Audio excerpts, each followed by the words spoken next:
di session 1 dan spesial banget. Last but not least or save the best for last, tamu yang akan hadir adalah salah satu seorang komposer dan juga penulis hebat di Indonesia. Siapakah beliau? Langsung aja kita sapa bersama Mbak Tia Subiakto. Hopefully sinyalnya going well sehingga kita tidak ada kendala apapun. Ya, langsung kita go live sama Mbak Tia. Assalamualaikum Mbak Tia. Waalaikumsalam Mbak Kimi. Mbak, kayaknya penulis. Aku bukan penulis hebat. I'm still learning. Aku masih Siapa banyak tahu. belajar. Iya. I know. Tapi kan setidaknya sudah mengeluarkan satu buku seperti ini, which is it's not easy. Jadi menurut aku panggil aku Mama sudah launching, sudah orang banyak tahu, sudah bisa dibilang hebat sih Mbak. Apalagi Mbak Tia kan bisa dibilang salah satu narasumber yang pernah hadir juga, bisa menginspirasi teman-teman untuk belajar menulis, even masih belajar gitu kan. Jadi doa juga kan Mbak, jadi penulis hebat. Amin. Go internasional, amin. Apa kabar Mbak Tia Subiakto hari ini? Ya, alhamdulillah baik. Ya, aku begini aja sih. Jadi aku sedang menulis cerita baru. Kemudian aku sambil mengerjakan musik juga, and also taking care of my family. Jadi ya udah 3 itu deh, ibu rumah tangga, masih penata musik juga, dan Oke. Jadi kalau misalkan kita boleh flashback lagi kepada podcast waktu itu kan Mbak Tia memang hadir di episode terakhir di spesial Hari Ibu, di mana Mbak Tia itu memang mengeluarkan satu buku, Panggil Aku Mama, gitu kan.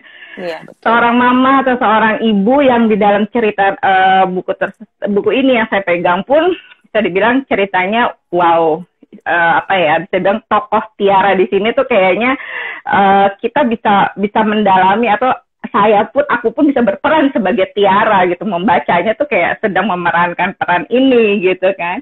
Sebelum kita bahas lanjut tentang pembahasan malam hari ini, Mbak Tia selama COVID kita kan terakhir ketemu tuh 3 bulanan yang lalu ya. Kegiatannya apa aja selain tadi menjadi seorang ibu yang taking care with your kids lagi, terus lagi tetap menulis? Apakah mungkin ada kegiatan lain yang lebih seru?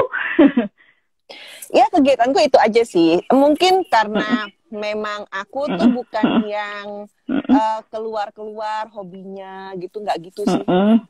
Jadi emang benar-benar nulis dan bikin musik, itu aja udah. Terus udah gitu ya, ya spend time sama anak-anak gitu ya, dan ya udah anak-anak cerita, ya aku juga enjoy the story, kayak gitu-gitu aja sih Mbak. Tapi ngomong-ngomong susah senangnya seperti apa Mbak? Kan kalau di media sosial kan memang kelihatannya senang-senangnya aja nih, ada susah-susahnya nggak sih by the way? Ya, aku paham sekali bahwa tahun ini ternyata memang pandemi masih berlangsung, walaupun memang sudah ada vaksin ya. Ya alhamdulillah itu ya titik terang buat kita semua. Saya merasa bahwa rasa tidak menyerah itu tidak boleh hilang gitu. Ya kita harus tetap survive, kita harus tetap berusaha, dan kayak ya memang sih bagi waktunya mungkin cukup sulit, sampai aku tuh tiap malam tuh tidurnya jam 3 pagi sekarang ya, karena memang aku harus menyelesaikan naskah untuk cerita keduaku gitu. Abis ini ada naskah nyambung lagi, dan naskah yang memang udah selesai sekitar 30%, tapi belum lanjut, itu mau aku lanjutin lagi tahun ini gitu. Jadi ya kayaknya ini low bad.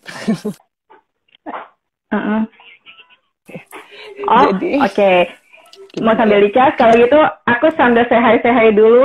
Hai, selamat malam yang sudah join malam hari ini. Selamat datang di live IG podcast Listen to Kimi FM.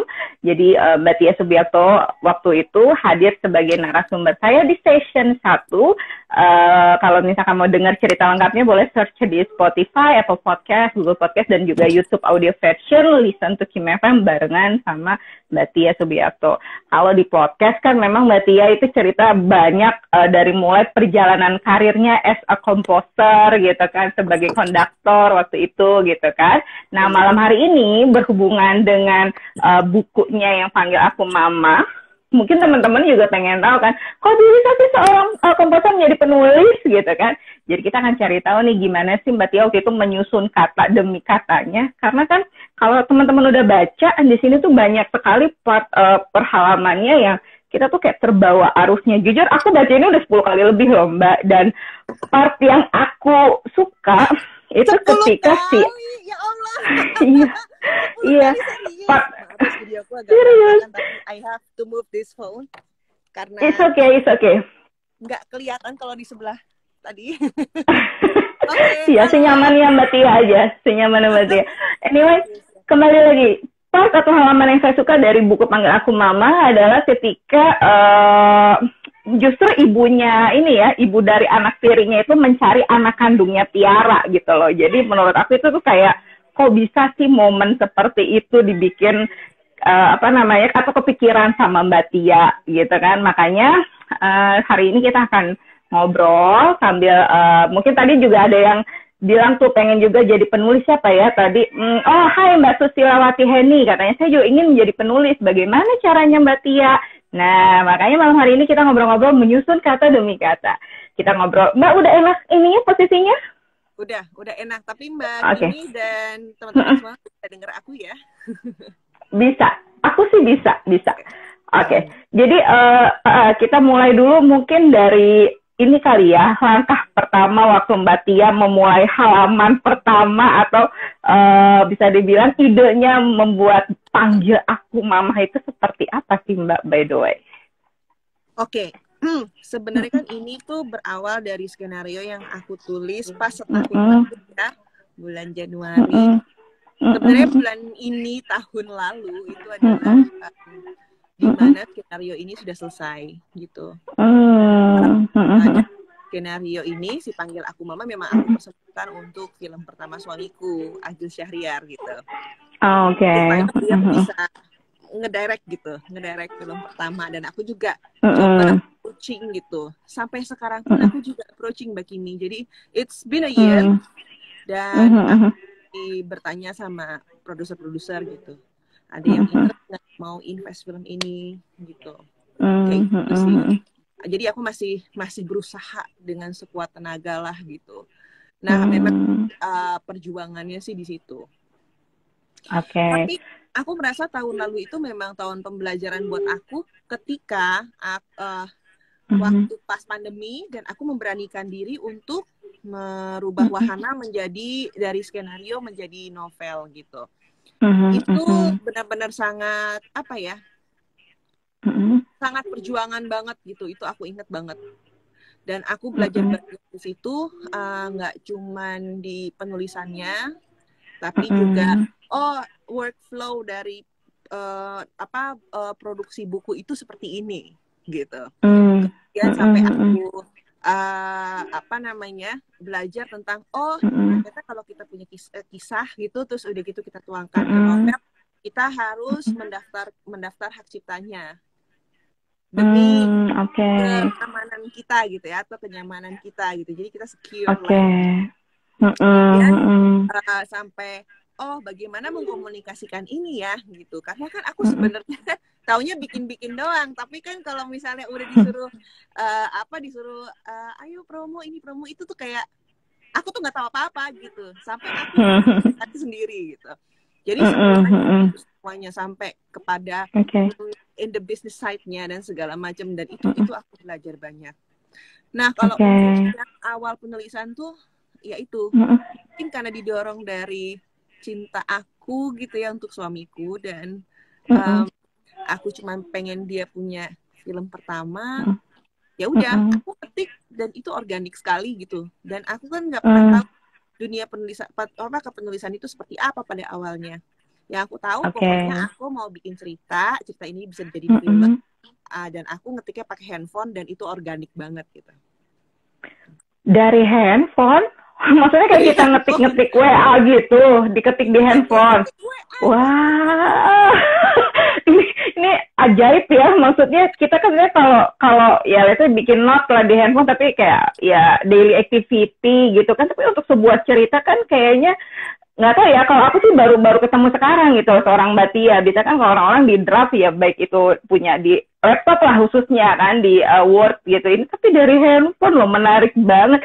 Jadi intinya apa ya, kalau aku bilang ide itu datang gitu aja gitu ya Mbak, ketika mau bikin cerita dan Mbak langsung ketik di handphone tersebut. Iya, jadi datang gitu aja. Uh-uh. Bekal aku cuman Uh-uh. waktu aku jadi penata musik selama belasan tahun, aku sering baca Uh-uh. skenario. Jadi format skenario itu yang aku tahu gitu. Kemudian ya udah, sosokan aja ngetik gitu. Ngetik itu mungkin itu ketuk. Aku ngetik. Abis itu kan di bulan Februari kalau nggak salah, awal Februari aku pergi ke Semarang karena waktu itu ada workshop. Okay. Dan aku sempat mendownload satu apps gitu yang memang khusus untuk skenario gitu, dan sekarang aku sampai sekarang gitu. Jadi untuk penulisan macam-macam gitu aku menggunakan Final Draft 11 gitu. Itu mungkin memang untuk penulis skenario profesional pasti akan pakai itu gitu. Ya udah, akhirnya aku tulis gitu, aku salin dari handphone ke laptop. Udah, skenario jadi. Alhamdulillah gitu. Keren banget sih Mbak. Biasanya kan memang ya pada umumnya ya penulis kalau nggak ditulis tangan gitu ya di kertas dan buku atau ya di laptop gitu. Ini aku sih baru pertama kali ya ketemu yang benar-benar nulis cerita tapi lewat handphone, layaknya kita ngetik WA gitu atau ngetik email dari handphone gitu kan. By the way, kita sapa-sapa dulu lagi ya Mbak yang sudah gabung. Wah, sudah banyak nih. Mungkin saya nggak bisa nyebutin satu-satu, tapi di sini tadi ada yang katanya juga Mbak Tia itu sosok yang lengkap. Mas Renaldi Wicaksono katanya Mbak Tia itu sosok yang lengkap sebagai komposer, menulis cerita dengan nada, novelis menulis cerita dengan kata, hebat banget, sukses ya katanya gitu. Kasih.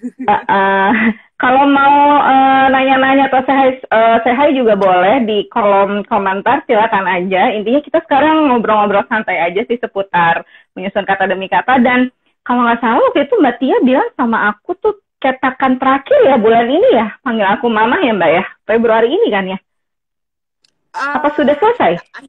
Akhir Februari sih, akhir Februari ini. Oh, jadi kalau misalkan nanti udah akhir Februari ini nggak akan nyetak lagi, dan kalau udah kehabisan nggak akan bisa beli lagi gitu Mbak? Nunggu cetakan selanjutnya? Ya, pokoknya aku menyarankan bagi yang berminat. Nah, itu dia. Kalau memang berminat, ada di web aku, di Instagram aku, ada di bio, di klik ada ininya, ada apa namanya, ada linknya, dan kemudian bisa memesan gitu. Wah, berarti pas banget nih Live IG ini hadir ketika cetakan kedua mau habis. Jadi buat teman-teman yang aku spoiler aja ya, atau bocoran aja, kalau di sini panggil aku mama pun aku sudah, tadi seperti aku bilang, sudah hampir 10 kali lebih aku baca. Jadi per halaman-halaman itu kamu tuh kayak diajak apa ya, mendalami perannya Tiara ini gitu, khususnya ketika dia ada konflik dengan anak kandungnya. Kalau kamu seorang ibu, pasti nggak mau dong konflik sama anak sendiri. Nah, makanya di sini ya bisa dibilang ada adegan yang bikin inilah terenyuh ya, gitu. Mbak Tia, ini based on story atau gimana sih ceritanya, by the way, untuk panggil aku mama? True story kamu atau memang ya udah fiktif aja gitu? Bahwa ini true story gitu ya. This is not a true story, ini fiksi. Fiksi. Aku bilangnya fiktif ya. Fiksi. Aduh, maafin. Aku ngomongnya fiktif loh. Fiksi, teman-teman. Fiksi ya, berarti ya.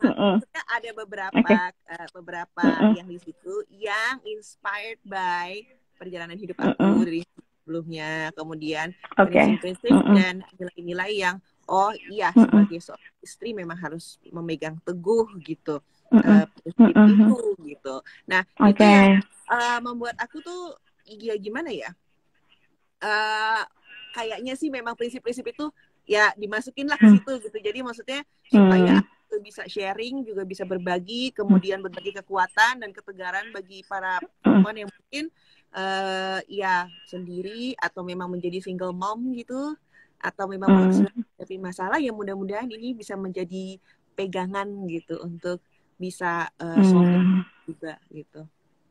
Alright, itulah kenapa teman-teman waktu itu saya mengundang Mbak Tia menjadi narasumber di podcast Listen to Kimi FM. Karena podcast Listen to Kimi FM ini juga adalah wadah atau tempat untuk support system kamu single fighter, baik itu single woman ataupun single mom khususnya dan juga single dad. Tapi spesialis single mom waktu itu Mbak Tia hadir di pas banget spesial Hari Ibu gitu kan. Mbak, tadi kan ada yang nanya, Mbak, gimana sih cara mulainya jadi penulis? Apalagi kan kita bahas tentang menyusun kata demi kata.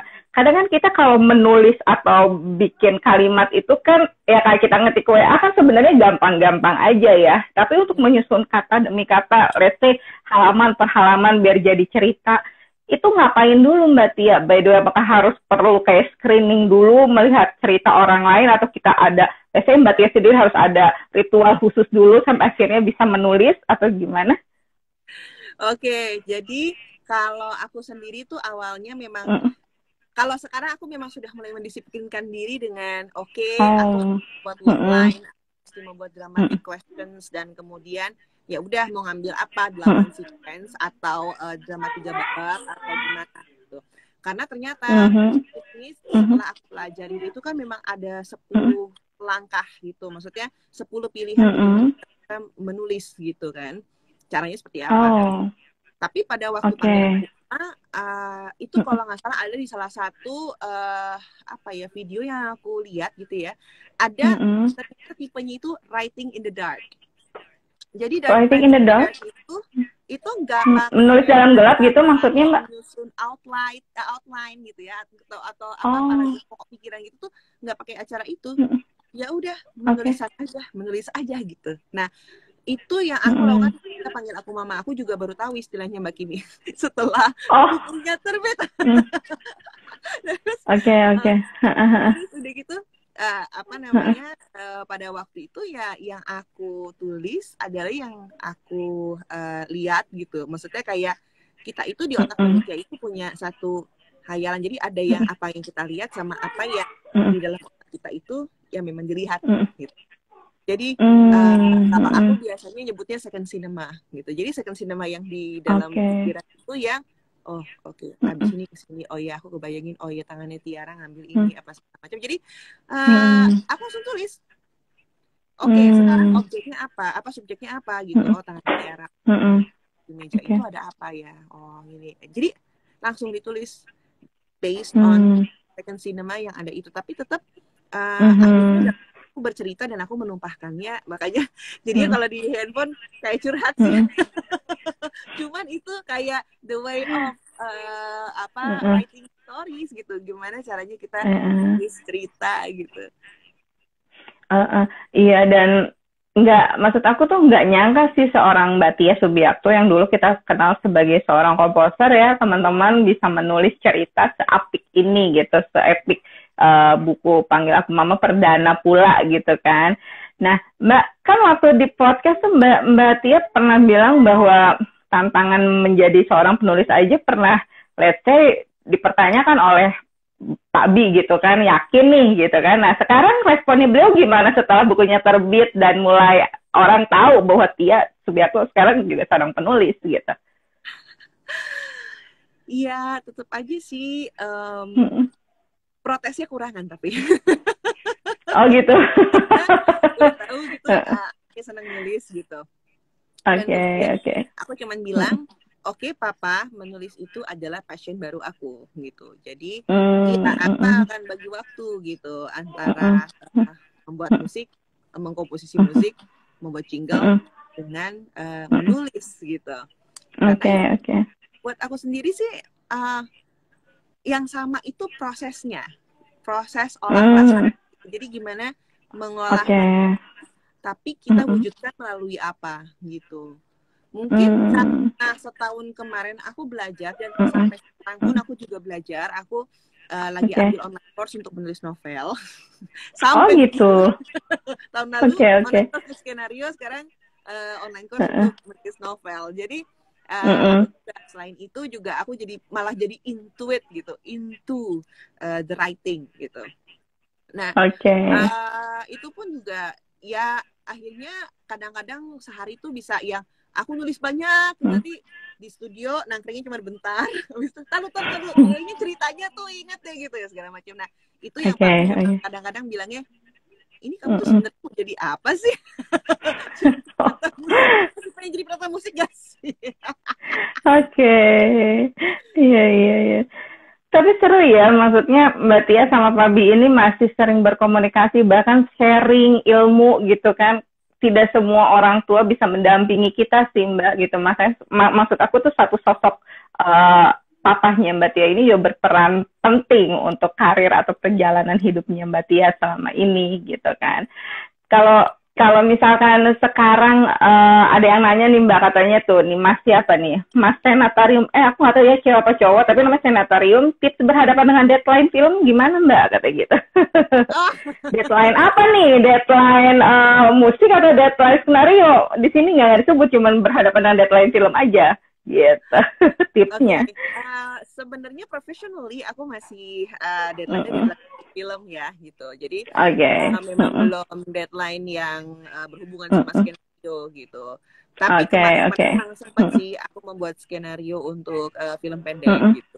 Ya itu memang harus on time, dan begitu juga dengan musik film memang harus on time gitu. Oke. Sayangnya memang kemarin di bulan Oktober tuh aku memang udah memang konsentrasinya lebih kepada kepenulisan daripada ke musik film Oktober kemarin. Terakhir itu tahun lalu aku ada 1-2 film. Film terakhir itu adalah film, aku bikin musik untuk film karyanya Mas Arya Kusumadewa, dan kehormatan bisa kerja perdana dengan beliau. Judul filmnya Bidadari Mencari Sayap. Dan kisahnya tentang rumah tangga juga. Begini, aduh, kayaknya kalau yang hubungannya sama kawin, cerai, berantem rumah tangga, kenapa jadi gue yang bikin musik? Kayak gitu sih, tapi ya I enjoy it, dan memang aku juga merasakan aku belajar alurnya dan segala macam itu sih. Abis itu aku belum ada film lagi memang. Dan aku lebih konsentrasi ke penulisan dan brand strategi yang memang agak harus berubah gitu. Iya, karena memang orang tuh udah image-nya seorang Tia Subiakto adalah komposer gitu. Sekarang menjadi komposer dan penulis.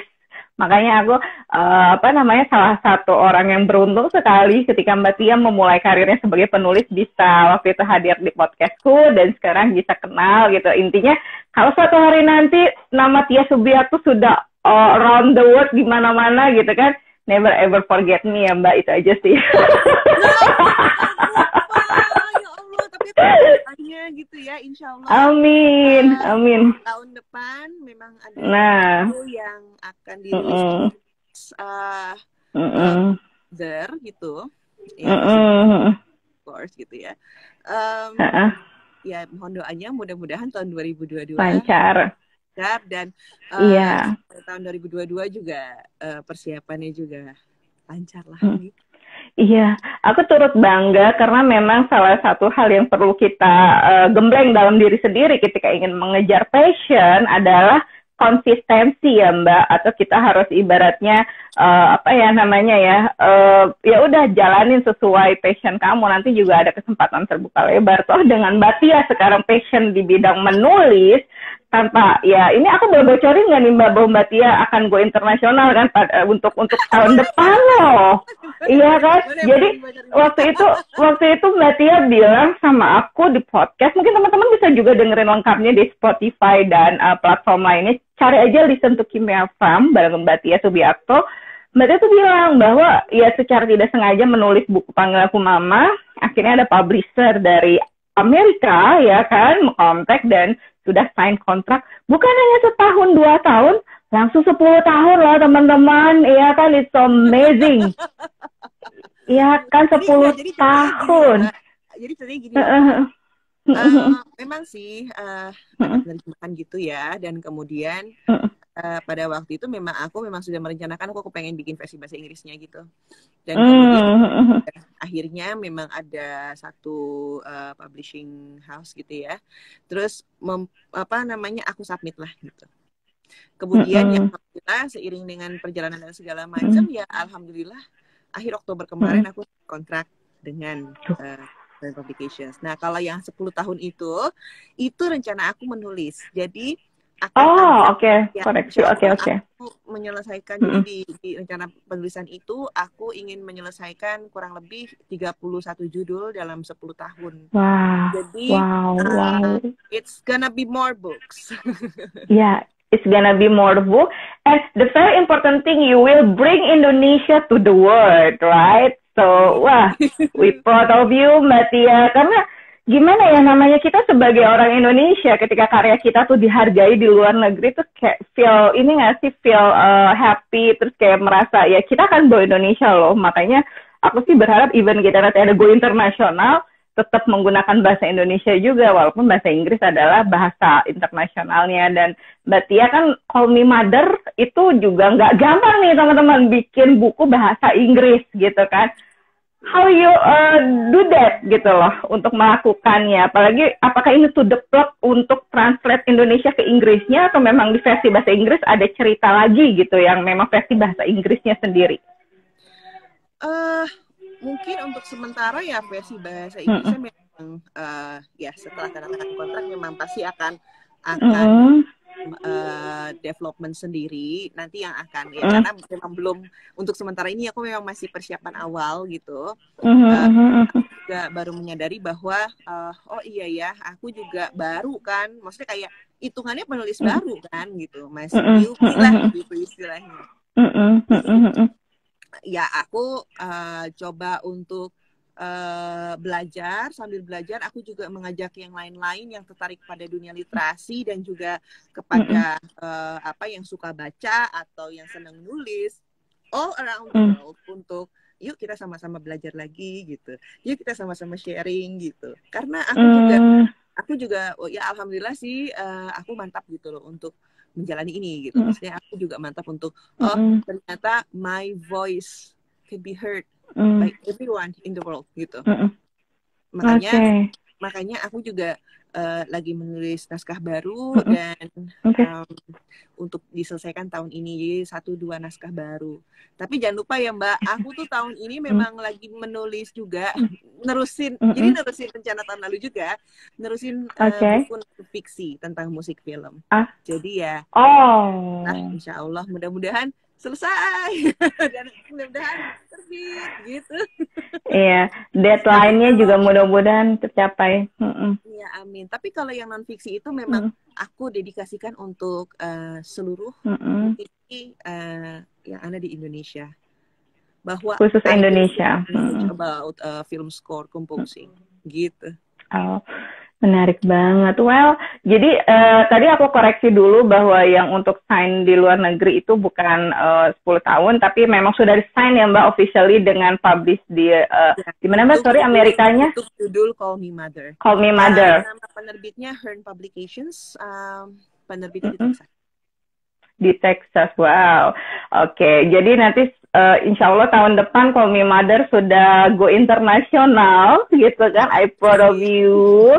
Dan kita semua teman-teman bangga ya punya seorang penulis dan juga komposer dari Indonesia bisa dikenal oleh masyarakat dunia. Dan yang penting tadi itu tuh 10 tahun ke depan berarti juga punya ibaratnya keinginan menulis buku lebih banyak. Dan buat tadi yang nanya bikin buku seperti apa, dimulai dari konsisten dulu aja kali ya, nulis-nulis gitu kan. Berarti ya tadi udah kasih tahu tips-nya. Tapi kembali lagi nih Mbak, menyusun kata demi kata. Sebenarnya kan kalau untuk bahasa Indonesia tuh banyak ya kata-kata yang bisa dibilang ada yang baku dan juga nggak baku. Nah, seorang Mbak Tia sendiri lebih nyaman menggunakan kata-kata yang seperti apa? Kalau aku lihat sendiri sih, atau aku baca dari buku Panggil Aku Mama, ini justru kata-katanya memang bahasa sehari-hari gitu loh, yang memang dimengerti dan dipahami. Cuma kan kadang-kadang ada penulis yang pengen lebih puitis atau lebih, like very touchy seperti itu. Kalau Mbak Tia gimana caranya dari kata per kata yang dipilih? Jadi gini, aku awalnya memang menulisnya tuh benar-benar yang yang hati aja gitu, apapun. Ya memang sih sebenarnya tuh kalimat yang aku pilih tuh kalimat yang emang ada yang janggal, ada yang kadang-kadang begini, jadi kayak editor gitu kan, aku dibantu Mas Oksan yang ini ya untuk versi bahasa Indonesia. Kadang dia bikin katanya jangan pakai kata yang ini. Ini kalau misalnya ditambah sama yang nggak ditambah, kalau ini enggak gitu, itu beda meaning gitu. Jadi misalnya dia masih saja menulis gitu, sama Tia masih menulis, ternyata itu beda meaningnya. Aku juga bertanya artinya ya. Dia masih saja menulis, berarti memang dia itu habitnya menulis. Tapi kalau misalnya Tia masih menulis, oh berarti ya udah di saat itu aja menulisnya, tapi besok-besok nggak menulis. Kalau masih saja menulis tuh berarti ya memang besok ke besok dan besok ya menulis lagi gitu. Nah, itu aku juga banyak gitu. Nah, aku memang itu memang aku buat sehari-hari supaya deket sama kisahnya gitu. Jadi Benar-benar. Ya oke, I feel this gitu. Dan aku juga ya udah yang aku pilih juga memang konflik single mom dan mungkin seputar rumah tangga itu karena memang kita semua mengalaminya, bukan untuk para yang sudah menikah gitu ya. Kayak Mbak Kimi sendiri, Mbak Kimi juga mungkin dalam hidup pernah mengalami ups and downs gitu ya di kehidupan yang sebelumnya, maksudnya kayak di perjalanan hidup yang sebelumnya. Jadi begitu baca itu langsung connect, langsung related, dan dengan bahasa ringan, yang penting maknanya Mbak bisa rasain gitu. Iya, makanya aku sampai baca 10 kali lebih tuh kayak belajar nih gimana caranya biar ntar anaknya nerima suami yang baru ya. Gue belajar dari bukunya Bakti. Anyway, ini ada yang nanya lagi Mbak tadi, siapa lagi nih? Naufal Givari, katanya tips menghadapi produser film yang berbeda pendapat dengan musik yang kita kompos. Mana yang utamakan, idealis atau ngikutin aja? What do you think, Mbak? Oke, ternyata pertanyaannya bukan cuma kata dalam menulis, tapi juga kata di dalam musik ya. Buat aku sendiri, mungkin memang yang menjadi PR sangat berat bukan bikin musiknya sih sebenarnya, tapi lebih kepada penyamaan persepsi antara kita, produser dan director. Karena produser itu he or she is the one who make it happen gitu. Dan ya pastinya produser itu memang tidak mau tidak mau pokoknya everything harus perfect gitu. Karena berkaitan dengan waktu gitu. Nah, kalau director itu tugasnya adalah telling the story. Jadi director itu storyteller dengan keseluruhan bidang gitu. Nah, kalau penata musik itu memang dia sebagai added value. Jadi kayak sebagai menyokong cerita ini supaya lebih dramatikah atau lebih sedihkah atau lebih bahagiakah. Nah, dan musik itu intangible ya Mbak. Jadi kan memang tangible itu kan memang bisa dipegang gitu. Misalnya aku pegang charger gitu ya. Nah, kalau intangible itu nggak bisa dipegang. Tapi bisa dipegang. Salah satunya adalah musik gitu. Nah, memang untuk produk yang intangible ini, untuk bidang yang ya kita memproduksi sesuatu yang intangible ya, itu memang membutuhkan kepekaan dan kejelian terhadap penilaian produser atau director yang meminta revisi.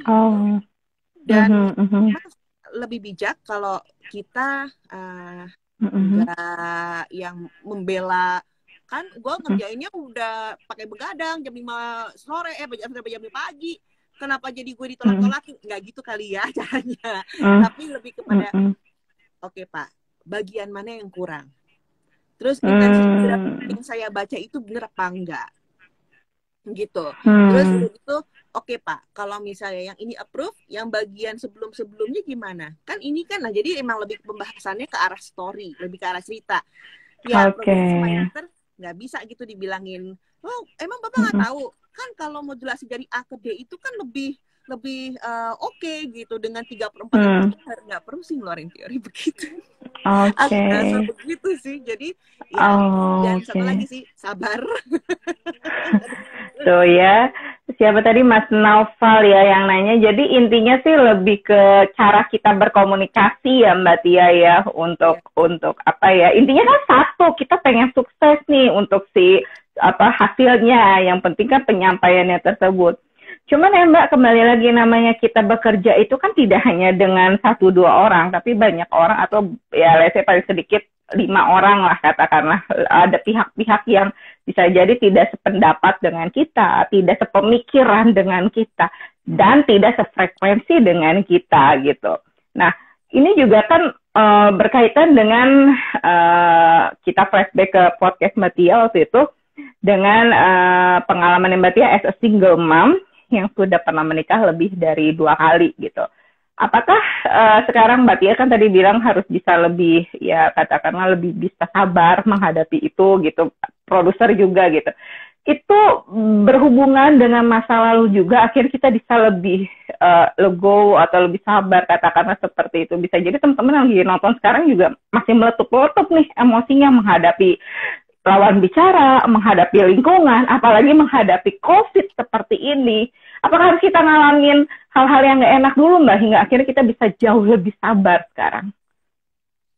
Oke. Ini sekali lagi, ini pendapat pribadiku ya Mbak Kimi.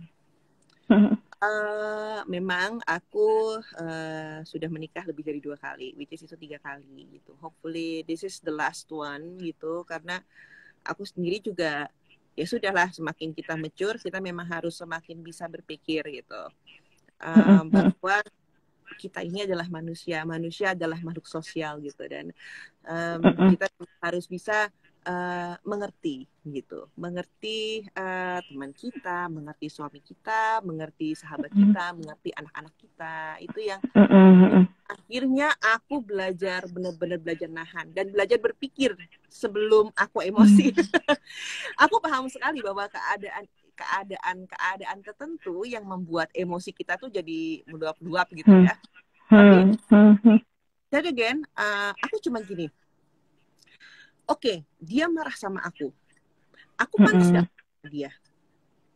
Aku kalau aku marah, dia akan gimana dan akhirnya akan gimana gitu. Kalau aku nggak marah, dia bakal gitu lagi nggak sama gue gitu. Jadi aku sudah mulai terbiasa.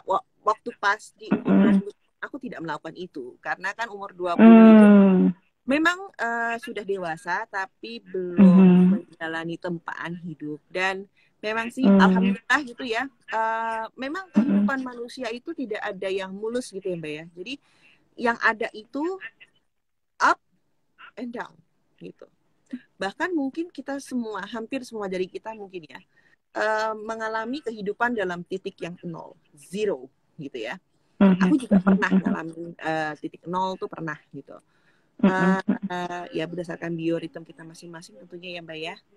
Dan akhirnya aku menarik kesimpulan bahwa memang cuma ada 2 sih Mbak kuncinya, dan kita harus bisa mengerti itu gitu ya. Yang satu bersabar, yang kedua bersyukur.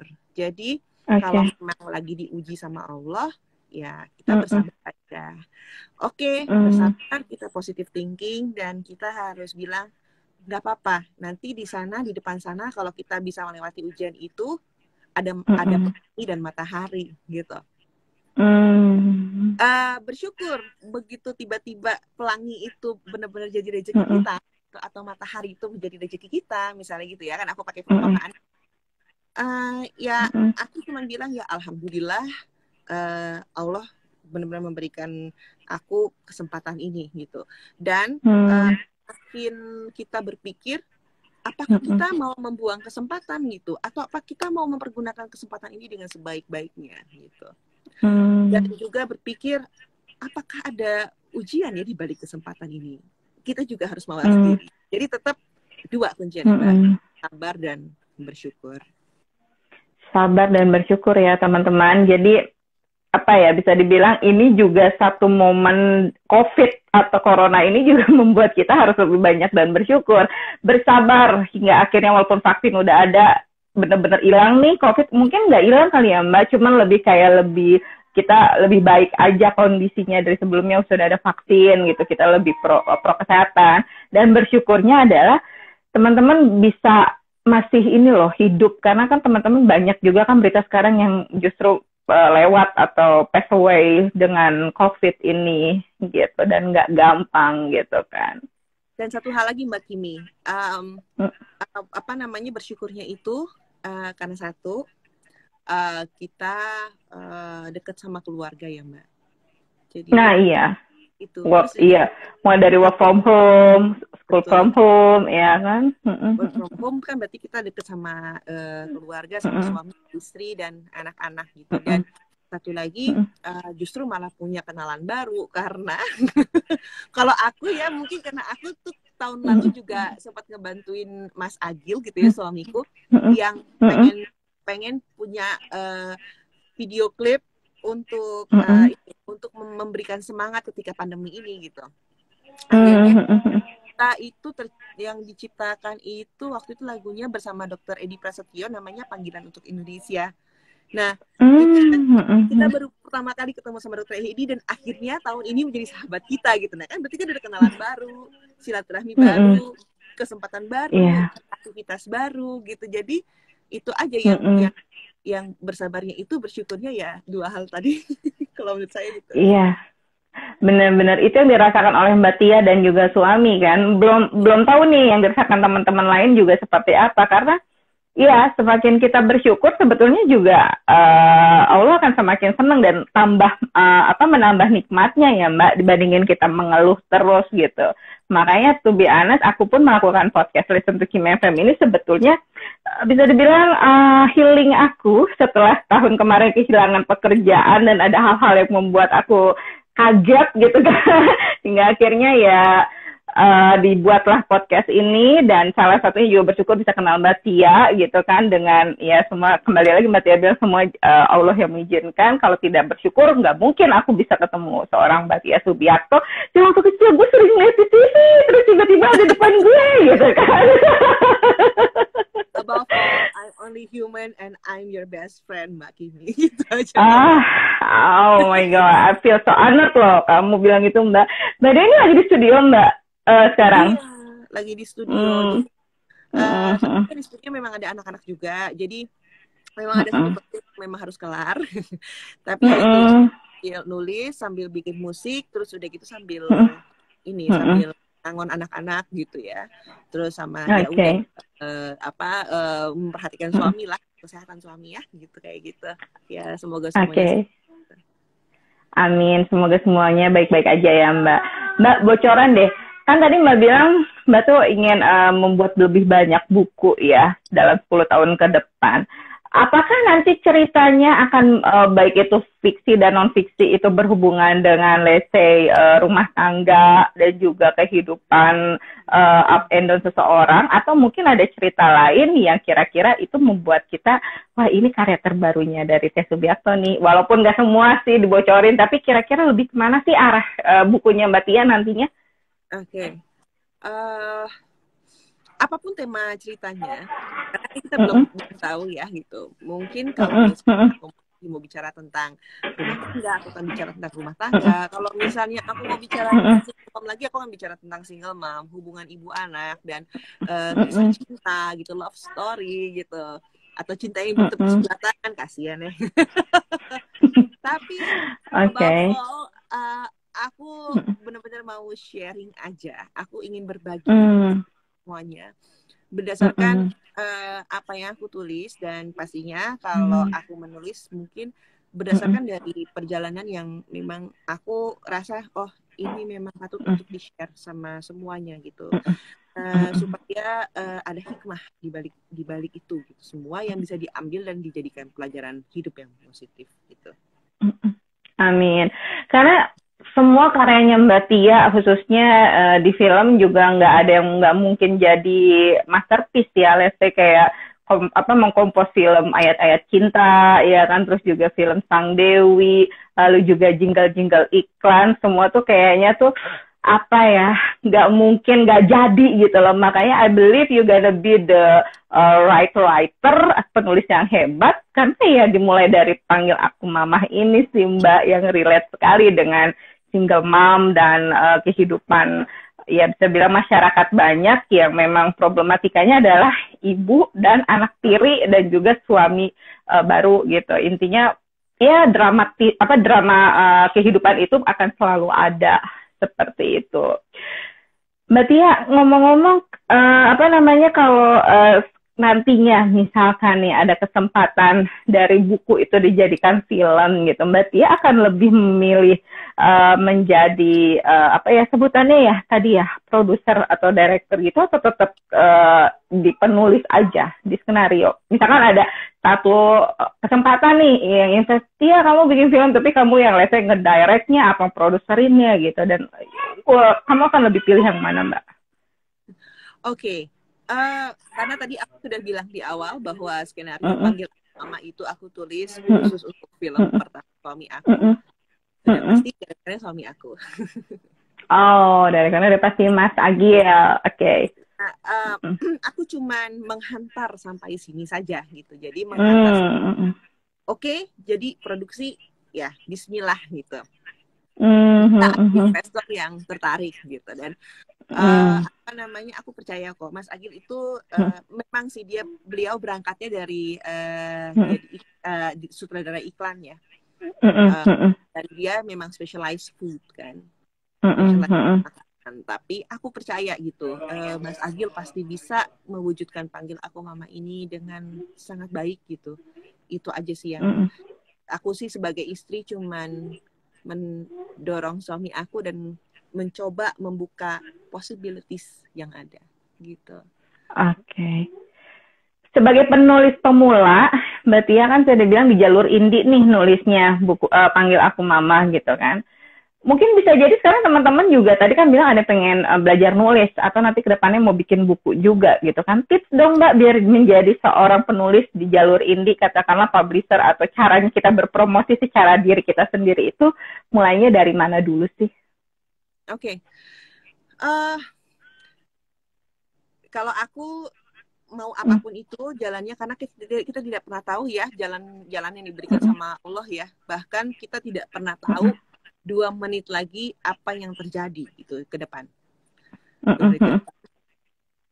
Jadi apapun jalurnya, mau itu major ataupun indie atau bagaimanapun gitu ya, kita mau nulis apa gitu ya. Cuma satu kuncinya, menulisnya dengan hati. Menulisnya dengan hati. Ya, kalau misalnya kita menulis tidak dengan hati dan menulis dengan hati, itu akan benar-benar sangat berbeda gitu.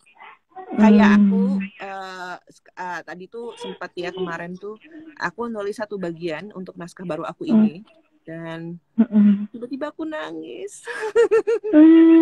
Kebawa ya Mbak? Kebawa. Terus udah gitu memang aku ada satu teman. Jadi kalau di penulisan itu selain kita nulis sendiri gitu as first draft, kita memang harus bisa berbagi dengan ya mungkin untuk kayak FGD gitu. Jadi biar tahu oh cerita ini suitable nggak sih gitu ya. Gimana sih rasanya gitu kan. Nah, aku sempat berbagi dengan satu teman kritik gitu. Jadi yang memang sama siapa Mbak? Teman kritik. Jadi kritik. Teman kritik. Jadi teman kritik cerita. Oke. Dia begitu pas baca gitu langsung. Aku nyesek. Bentar. Aku nafas dulu. Aku nyesek gitu kayak gitu. Jadi kayak oke. Ternyata menulis dengan hati itu begitu ya. Gitu. Jadi ya makanya apapun yang ditulis menulisnya dengan hati dan selalu berpikir itu deh bismillah deh. Oke, berarti poinnya penting tuh teman-teman. Kamu harus menulis dengan hati biar nantinya juga bisa menyentuh hati gitu. Apapun itu yang datang dari hati akan sampai juga kok ke hati gitu. Wah, nggak berasa Mbak, kok kita cepet banget sih ngobrolnya, masih ada waktu 9 menit ya. Mungkin sekarang aku mau menyapa lagi buat teman-teman. Hai, selamat malam, selamat datang di live IG Podcast Listen to Kimi FM. Jadi Mbak Tia ini masuk sebagai tamu terakhir di rangkaian sesi 1 Listen to Kimi FM. Dan mudah-mudahan nanti sesi 2 karyanya Mbak Tia bisa hadir lagi di Listen to Kimi FM, entah nanti buku yang keberapa, mudah-mudahan kita bisa bersinergi lagi. Yang pasti buat teman-teman yang pengen jadi penulis, seperti tadi sudah ngobrol bareng kita, ternyata menyusun kata demi kata itu juga harus ada apa ya course-nya sendiri ya. Seorang Tia Subiakto aja masih online course gitu kan. Online course-nya itu berbayar nggak Mbak? Atau memang ada yang free-free aja? Siapa tahu ada teman-teman yang pengen ikutan juga. Oh ya, aku mengambil course dari salah satu apps. Jadi aku tahunya dari situ. Kebetulan kalau aku memang senang banget kalau bisa dapat sertifikat. Jadi maksudnya udah pertanda gitu. Oh oke, aku pernah belajar gitu. Nah, memang ada juga yang free kok gitu. Jadi kalau aku tuh yang aku ambil kemarin dosennya itu dari Michigan State University. Gitu. Wow, ya artinya kita jangan pernah berhenti belajar ya Mbak ya. Iya, dan sekarang aku masih course juga. jadi masih belajar juga. Jadi jangan lupa belajar. Ya itulah, kelebihan punya Allah, kekurangan punya kita. Itu, Mbak. Oke, jangan pernah berhenti belajar teman-teman gitu kan. Anyway Mbak, podcast sebagai podcast yang menjadi support system untuk teman-teman, khususnya yang single fighter gitu ya. Mungkin di sini ada yang masih single fighter ataupun yang sudah double tapi merasa single gitu ya. Intinya, remember you're not alone. Pokoknya kan ini untuk saling support bahwa kamu as a single fighter juga bisa sukses dan bahagia. Mungkin kalau Mbak Tia kan pernah menjadi single fighter gitu, sekarang bisa sukses sebagai komposer dan penulis. Nah, untuk menjadi support system di live IG malam hari ini, apa yang ingin Mbak Tia sampaikan supaya teman-teman, baik itu yang tadi saya bilang single fighter maupun yang double atau ada pasangan tapi merasa single gitu ya, atau ya kamu happy-happy aja sama pasangan kamu, tapi bisa sukses dan tetap berkarya di tengah kondisi yang nggak tahu kapan selesainya nih pandemi ini akan berakhir. Oke. Memang di pandemi ini kesempatan memang bermacam-macam ya, Mbak. Sekarang bagaimana caranya kita menyikapi kesempatan? Itu ada 3. Menunggu kesempatan, mencari kesempatan, dan menciptakan kesempatan. Nah, yang menunggu kesempatan, mencari kesempatan, dan menciptakan kesempatan. Menciptakan kesempatan, oke. Nah, yang mana yang mau dipilih? It's all up to you. Yang jelas, kalau saya lebih memilih, yuk kita menciptakan kesempatan dengan berkreasi lebih gitu. Dan kita memang harus menggali potensi kita sendiri gitu ya. Kayak waktu tahun lalu aku merasa bahwa ternyata aku bisa menulis. Jadi karena aku bisa menulis, berarti aku menemukan potensi baru. Ini mungkin ini adalah saatnya kita untuk bisa menggali lebih dalam lagi tentang diri kita sendiri. Mungkin selama ini sebelum pandemi karena kita sibuk dengan kegiatan yang lain-lain atau kita memang sibuk untuk mencari sesuap nasi untuk jadi kita juga belum juga mendapatkan the other side of me atau the other side of you atau the other side of us. Makanya jadilah insan yang selalu menciptakan kesempatan dan selalu berkreasi agar bermanfaat bagi orang lain. Note, agar bermanfaat bagi orang lain itu yang penting, karena kita hidup kan walaupun ibaratnya apa ya Mbak, sedikit, yang penting bermanfaat untuk yang lainnya gitu. Dan mudah-mudahan juga Live IG Podcast Listen to Kim FM ini bisa bermanfaat untuk teman-teman yang lagi nonton, yang tadinya mungkin merasa gimana caranya menulis, dan akhirnya nonton jadi tahu. Nanti kurang lebih kalau mau tahu lebih banyak bisa intip-intip IG-nya Mbak Tia Subiakto ya. Kayaknya Mbak Tia juga sering sharing banyak tuh di stories maupun di feed-nya gitu kan. Dan kalau teman-teman sekali lagi nih panggil aku Mamah mau baca dan belum punya, ingat loh, akhir bulan ini Februari terakhir cetakannya, dan yang nanti nggak kedapatan atau belum dapat, nyetaknya lagi masih lama ya Mbak, belum tahu ya. Jadi buruan beli maksud gue gitu, buruan aja order ke IG-nya Mbak Tia, udah ada di situ ya Mbak ya, untuk ordernya kemana ya Mbak ya? Bisa DM ke saya atau bisa di klik aja web aku yang di bio gitu. Oke. Dan yang bisa aku sampaikan, belajar dari buku Panggil Aku Mamah ini, kamu bisa mendapatkan insight-insight, even kamu bukan seorang single mom gitu ya, tapi kamu bisa belajar menjadi sosok wanita yang penuh dengan rasa sabar dan juga penuh dengan rasa bersyukur. Karena di sini sosok Tiara itu dia sabar menghadapi anaknya sendiri yang akhirnya menentang pernikahan barunya, dan juga sabar menghadapi suami barunya yang ternyata ya gitu deh. Nanti kalau aku bocorin semua kamu nggak bakalan baca. Jangan salah, intinya kamu bisa belajar banyak dari buku Panggil Aku Mama ini ya.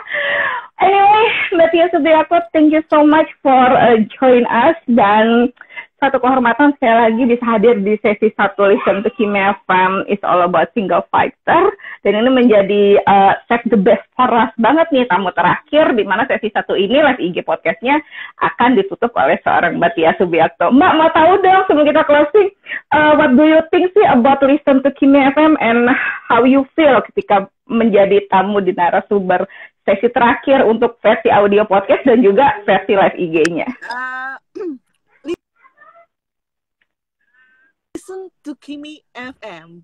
Aku tuh seneng banget sebenarnya diundang podcast sama Mbak Kimi. Maksudnya aku bisa bisa berbagi, dan kebetulan memang temanya single fighter toh. Jadi memang banyak hal yang bisa dipelajari tentang bagaimana cara ini dan cara itu, tapi yang mengalami adalah single mom atau single fighter. Itu aku suka banget gitu, dan bisa menjadi developing buat semua ya, terutama untuk kaum perempuan yang memang mau survive, karena kita memang harus survive di segala hal. Jadi Mbak, Listen to Kimi FM-nya benar-benar harus lanjut. Aku udah nggak mau tahu. Aku juga Oh, terima kasih. Dan mudah-mudahan Mbak Kimi sukses terus dengan Listen to Kimi FM, dan amin. Mudah-mudahan juga semakin jaya, dan mungkin juga kita nggak pernah tahu, mungkin tiba-tiba bisa jadi jadi besar gitu ya, menjadi besar mungkin dengan jangkauan yang lebih worldwide gitu, mungkin gitu kali Mbak. Amin. Doa, boleh minta aminnya nggak teman-teman yang lagi nonton, saling mendoakan juga. Amin. Punya ada Mbak Tia, benar-benar sebenarnya untuk target atau cita-cita aku dan Mbak Tia itu sama, from Indonesia to the world gitu kan. Makanya kita berkarya untuk dunia gitu kan. Let's see lah ya, suatu hari Tia Subiakto dan Kimi FM ada di mana-mana. Amin. Oke, kalau gitu, amin. Terima kasih Mas Arifin Muhammad, dan pokoknya terima kasih banyak juga buat kamu yang sudah nyimak live IG podcast Listen to Kimi FM malam hari ini, terutama untuk Mbak Tia Subiakto. Tetap jaga kesehatan Mbak, sehat-sehat, dan jangan lupa untuk terus berkarya di sharing untuk kita, biar gimana pun juga kita haus akan karya-karyanya Mbak Tia selanjutnya. Sama-sama Mbak Kimi, dan sama-sama teman-teman. Kalau gitu terima kasih juga buat kamu yang sudah nyimak live IG podcast Listen to Kimi FM bersama narasumber semua yang hadir di sesi 1. Insya Allah mulai minggu ini tanggal 21 Februari atau 21221 akan hadir Listen to Kimi FM sesi 2-nya. Jadi yang mau lebih tahu banyak tentang single fighter dan support each other, dengerin ya di podcast platform kamu. Dan pastinya juga Mbak Tia, sekali lagi thank you so much, dan selamat istirahat, dan mudah-mudahan abis pandemi atau kapan-kapan kita bisa ketemu secara langsung ya Mbak, nggak hanya secara virtual seperti ini. Amin, sama-sama Mbak. Selamat malam Mbak Tia, selamat malam teman-teman, jaga kesehatan semuanya, stay safe everyone. Wassalamualaikum Mbak Tia. Waalaikumsalam warahmatullahi wabarakatuh.